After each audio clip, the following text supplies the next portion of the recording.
Good evening, everyone. I am so glad to be back. I have been under the weather the past couple days and it has not been a fun time. So if you hear me cough, please excuse me, but I just needed to make a video tonight. It is about 4 minutes till 8 o'clock at night and I am fixing to make something for my partner that he actually asked for not too long ago. It was just before I think I got sick for about 3 days. And so he really wanted this. He's really in the mood for it. And so I thought I would give it a shot. This is another recipe I've never made before, so you're going to be making it along with me. It is a cinnamon streusel coffee cake. And he's just really in the mood for cinnamon. So what we're going to do today is we're going to get started. And I have some things laid out. And I can't wait to get started with you guys. I wanted to start off first by saying thank you all who are subscribed to my channel. I have 42 subscribers and that is amazing. I know it's small compared to some big channels, but for me, someone who just started this, not expecting anybody to honestly care, it's actually wonderful. So I'm hoping all of you out there that are getting to watch it and getting updates are having a good time, and I hope this relaxes you. I hope when you see these videos, maybe you jump in the kitchen and get excited to go cook or make something fun. Also, some of my videos have hit over 600 views. That has been shocking, honestly, for me. I did not expect that at all. They are my unboxing videos for the food pantry unboxing that I do. I do have another one of those that I'll be sharing also later on this evening. But I just wanted to say thank you all, and if you're seeing this video and you haven't yet subscribed, please do.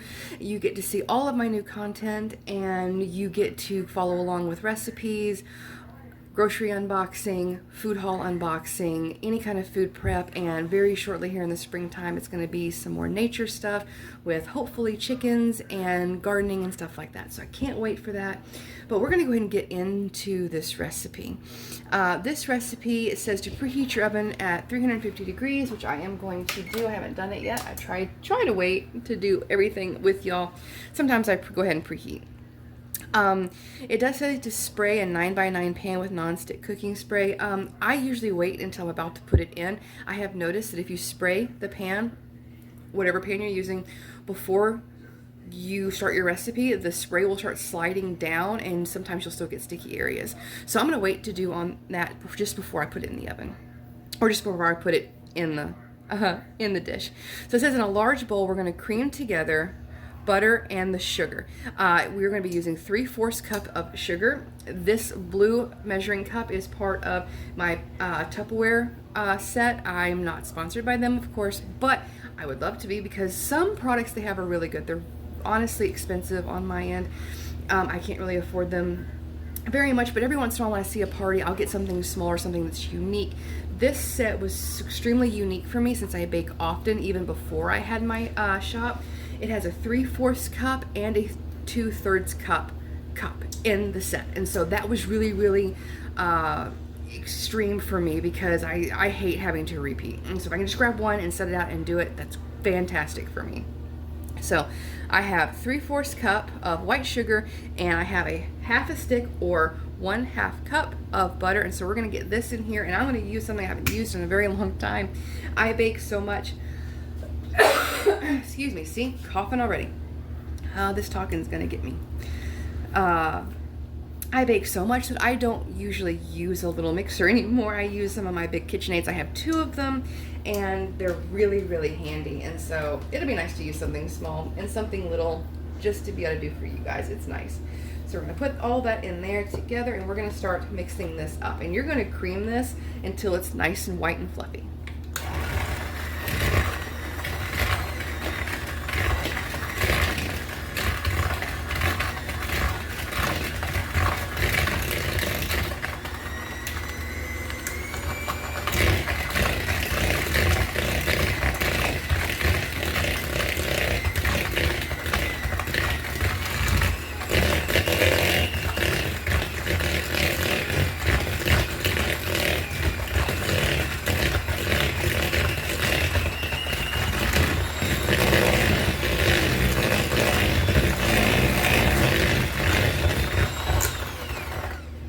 And what I did was I started off really slow, so you don't throw sugar everywhere.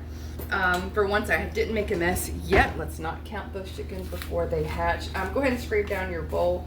You want to make sure you get all that incorporated pretty well. You don't want to overmix here in a minute, but right now it's not that big of a deal. You're just creaming, and you really want to get all that sugar incorporated into that butter. And it looks like we're pretty close. I'm going to run it past a few times, and we'll see where we are.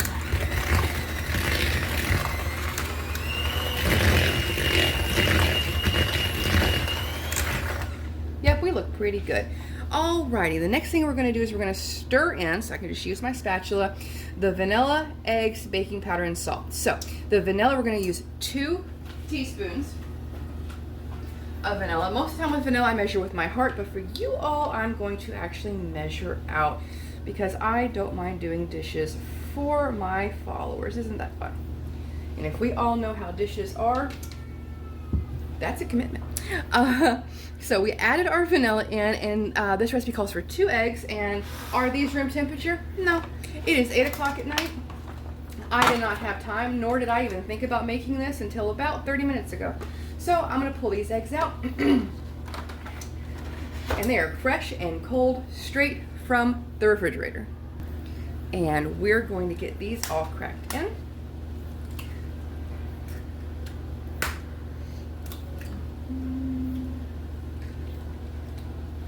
And we're just going to stir those in. I'm going to scooch that to the side for a minute. And I don't want to throw egg or any of this other mixture anywhere specific. So we're going to just get that folded in a little bit, just to where when I turn that mixer back on, it's not going to make a horrible mess.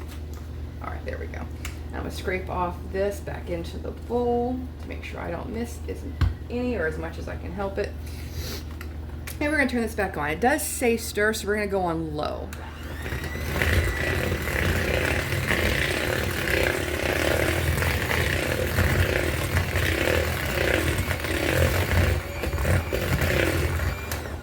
And right there is where we're going to be. It's just barely combined. We're also going to add our baking powder and our salt. So we got our baking powder right here. Our baking powder also calls for 2 teaspoons as well. And so we're going to get our 2 teaspoons here.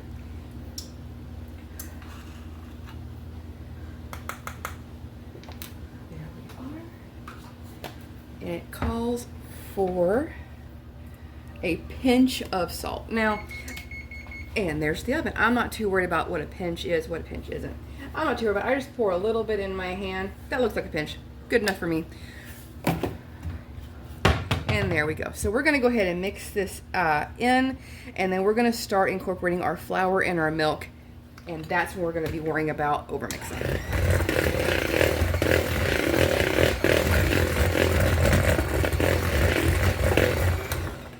All right.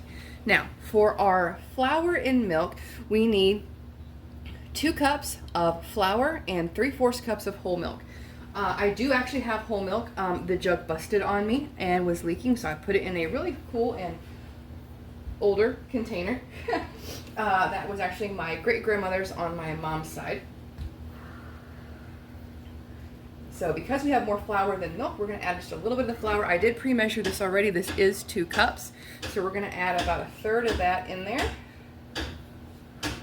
And we're going to mix on your lowest setting.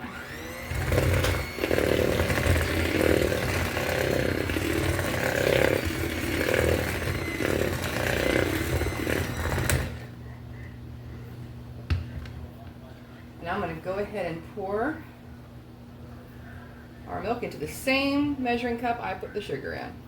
And you guys use whatever measuring cups and stuff like that that you guys have. I just really enjoy sharing just different unique things that I happen to have.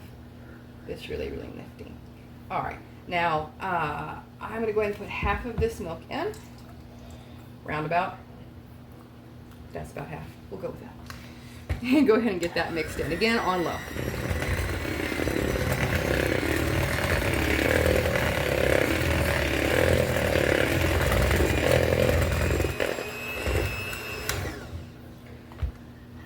Another 1/3 of this flour, and we're just measuring 1/3, like eyeballing it. I'm not too worried. They just said alternate. It's just to get that air aeration into your batter and to get that to be nice and fluffy, and you're really careful not to overmix.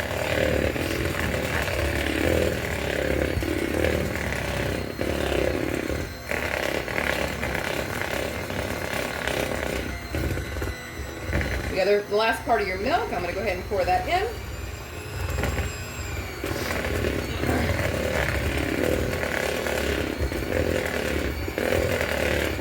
And I'm going to end on my flour.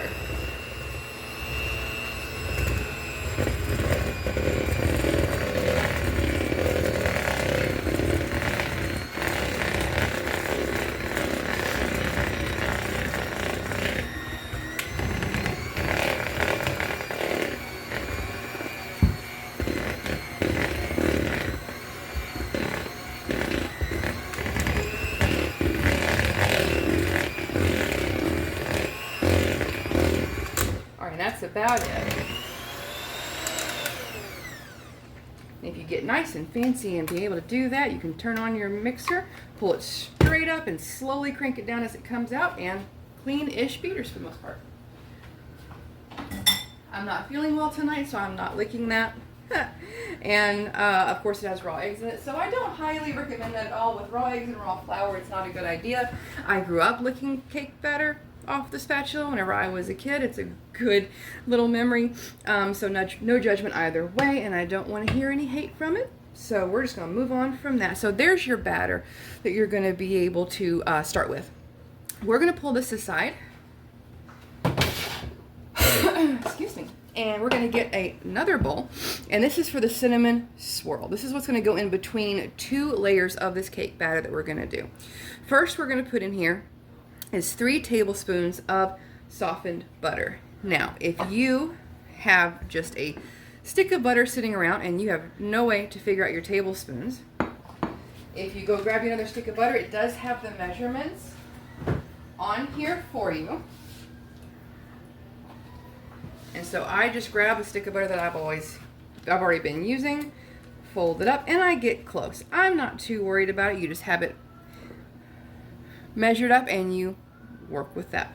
Easy enough. And so we're going to measure about 3 tablespoons, which is about right there. You can get way more scientific than I am if you would like. That is completely up to you guys.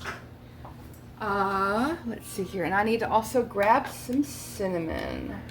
I did refill my cinnamon jar, so that is fun. I love these little bottles. They almost look like little potion bottles, and it's October, so that's kind of fun. So you need a whole tablespoon of cinnamon. Now keep in mind, this is a cinnamon streusel coffee cake, so this is very highly based around your cinnamon that you're using. So I'm just going to pour in about a tablespoon. Again, I'm not being very scientific with it. That's about right. We're going to go with that. And then you're also going to need a 1/2 cup of all-purpose flour and a 1/2 cup of brown sugar packed. Dark or light, doesn't necessarily matter. So you're going to get those, and we're going to put that in, and we're going to start mixing that together. All right, so here is our 1/2 cup of flour and our 1/2 cup of packed brown sugar. And I'm just honestly going to grab a fork, and we're going to start going to town on this.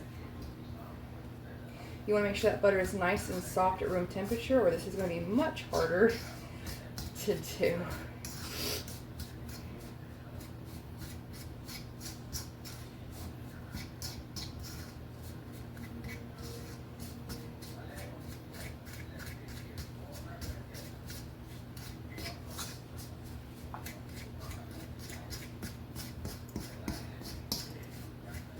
And you'll probably think, no, there's not enough butter in there to get that going where it needs to go, but trust the process. You'll start seeing it form little bits of beads of butter, and then you'll start seeing it come more together. Just start focusing on that butter and pressing. Scrape your fork off every once in a while like that. Get the butter out of the tongs, and then just keep on going. Turn your bowl if it helps, whatever helps you get going. You can even grab a glove and you can get in there with your hands. If your hands are really warm though, it might start melting that butter a little bit, and you definitely don't want that. But we're just looking for a nice, pretty almost crumb consistency, because we're just going to have a swirl in the middle. This will melt into the batter once we get it going. But we're getting about close to where we want to be, and I will tell you, it already smells amazing. The cinnamon is coming out already. Yeah, that's about exactly where we need to be. So let me pull this a little bit closer for you guys so you guys can see. It almost looks like the consistency of clumped up brown sugar. Excuse my puppies. You guys know at this point, if you guys have been with me, those things, they bark and bark and bark at night. Especially when they're outside. We back up to some wooded area, and so there's always coyotes or who knows what in the woods. So that's about what we need for that. And then we're going to pull that aside, and we're going to start working on our crumb topping with a brand new bowl. Alrighty, I did have to pause just for a second because I needed to rinse out the cup that I used for the milk. That was a 3/4 cup, so we can put flour in. So I rinsed that out and dried that out pretty good. So what we're going to do on this next bowl, this last bowl, is put the remaining amount of butter from that 1 stick of butter into our bowl. We used 3 tablespoons earlier, that leaves 5, and that's exactly how much butter we need for this part of the recipe. So we're going to set that aside. We need 3/4 cup of all-purpose flour and a 1/2 cup of packed brown sugar. And we're going to do this same process again. And this is for your top. This is the crumb coat for the top of our coffee cake. I'm so excited to see his reaction tonight. He has been extremely tired. Whenever I've been sick, he's been amazing to help out, and so definitely want to do something nice and sweet for him. It's one of those things whenever a guy mentions, hey, this would be really nice to have, or even if your girl, whatever the case may be, mentions, hey, this would be really nice at some point in the future, you know, maybe just in passing. Sometimes maybe you remember those things. You never know how much of a world of difference that can make in their lives. Whether you're living together, whether you're just seeing each other on the weekends, if you can just remember some small little details, it's amazing how much that does for your relationship. But we're gonna creamish this together.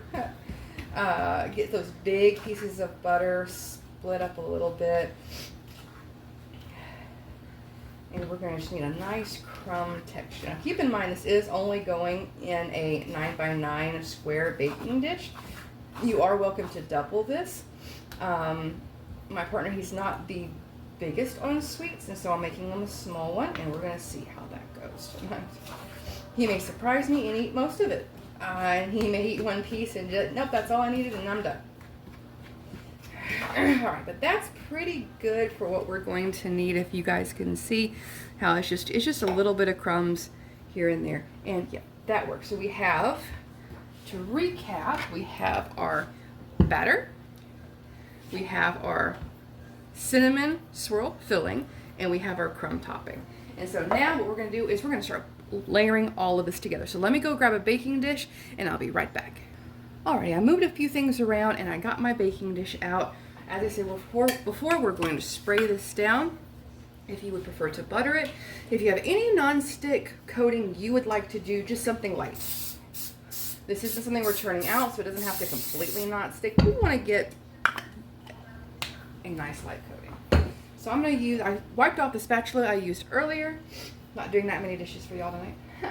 And we're going to take about half of this batter, and we're going to pour it into our baking dish. If you want to get exact, you're welcome to go and grab a scale out. I'm going to get close. So I poured a little bit of that out, and we're going to start spreading it down. Because we're going to spread all the way to the corners.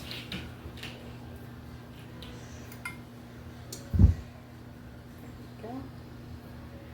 Oh, this is exciting.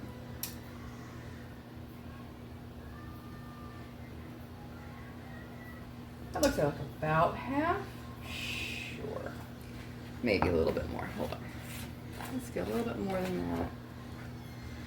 That's going to be about half, I think. And this is just, of course, me eyeballing it and just seeing what looks right for me. All right, we got half of the batter in our dish. Now we're going to take, if it helps to keep it straight, the darker one of the 2 crumble mixtures. That is going to be your cinnamon one. It's the one the cinnamon went in. You can take your hands and you can sprinkle it all in. I don't care. I'm just going to pour it all in. And we're just going to use our hands and we're going to move it around. Because this is going to be our swirl mixture inside.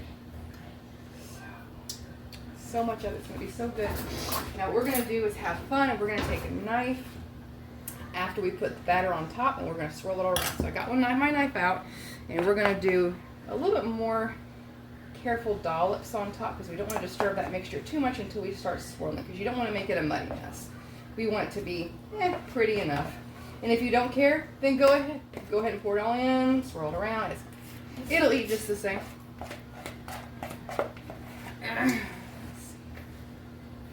Try to get as much off as you can. We don't like to waste around here, as much as we can. That's going to have to do for tonight. We're going to start stacking our bowls.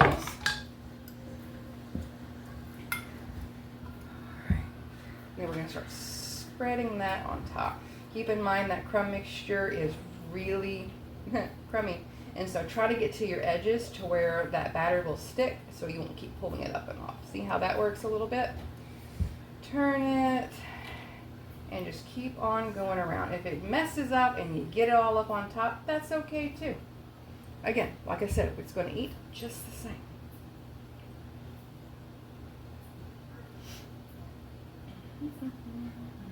But if you can really get it to stick to the edge, it's going to be a lot easier on you as you go along. And if you guys are just watching and you guys haven't baked much before, keep in mind I have been baking for quite a bit of my life. And so if I'm using some techniques and stuff and you find it harder than I'm doing it, that's okay. Keep practicing. If it doesn't look perfect the first time, guess what? It's not going to be perfect. Mine isn't perfect either. I'm sure there's plenty of people in this world who can do this much better than me. But guess what we're going to do? We're going to cover all that imperfection with crumble. And so, yes, again, you can sprinkle it all on and take your time and enjoy it if that's what you like to do. I'm tired. And so we're just going to pour that right in. And we're going to spread that out to an even layer as much as possible. And we forgot the swirling, which is fine. You know what? Again, like I said, I'm tired. So guess what happens to that clean knife? It's going to go back in the drawer. See, even someone who's been doing it a long time, it doesn't matter. If you see any big pieces of butter, if you want to break those up and get those spread out, you can. If not, that's also fine. I just happened to see a couple, and I'm like, nope, we're going to spread that out a little bit. Alrighty, and there it goes. And so I'm going to put this in the oven for 40 to 45 minutes. It also says to take a toothpick and insert it and pull it out when it's clean. You can also do that with a butter knife. You also can take and get up underneath the crumble and start pulling it back, like I did with my 5-ingredient apple cobbler I made, to check the breadiness of the batter that you use, the coffee cake batter. And so just do whatever works for you. You just want to make sure it's all cooked all the way through. So I'll be back with you in about 40 to 45 minutes to see what this looks like. And we're back. I zoomed in a little bit to show you the pretty crust of this cake. It is so pretty and so wonderful. I'm going to tilt this a little bit, hopefully, so you guys can see. Look at that cinnamon swirl filling. It's going to be wonderful. We're just going to leave this right here to cool, and it worked perfectly. I will let you guys know in the description how it tastes, because that is probably one of the biggest reasons, of course, to be cooking or baking, is hopefully it tastes good. So if you have enjoyed tonight, please leave me a comment down below. Give this video a like. Don't forget to subscribe. Please remember to be kind in the comments, and I hope you guys had a wonderful evening, and I will see you next time.